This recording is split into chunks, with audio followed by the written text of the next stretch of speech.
Zee 24 तास एक पाऊल पुढे।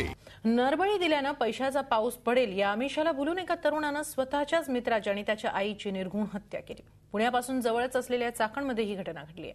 फक्त पैशांसाठी मित्रच मित्राचा वैरी झाला।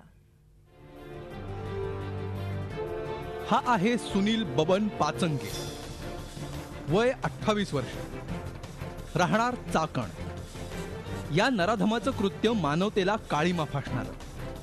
एका तांत्रिकाच्या नादी लागून त्यानं त्याचाच मित्र धनंजय जगताप या 25 वर्षाच्या तरुणाची हत्या केली।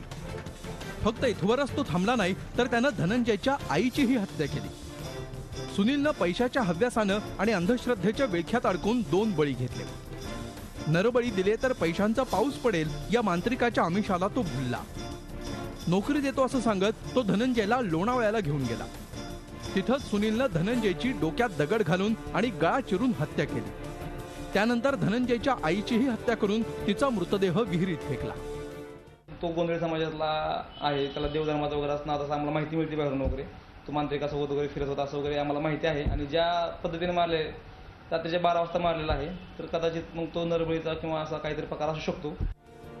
पोलिसांनी सुनीलला अटक केली आहे, तर मांत्रिकाचा शोध सुरू आहे। या घटनेनं चाकणसह पुण्यातही खळबळ उडाली आहे आणि पुरोगामी महाराष्ट्राची मान पुन्हा एकदा शर्मेनं झुकली आहे। या नरबळीच्या घटनेनं महाराष्ट्राच्या डोळ्यात झणझणीत अंजन घातलंय।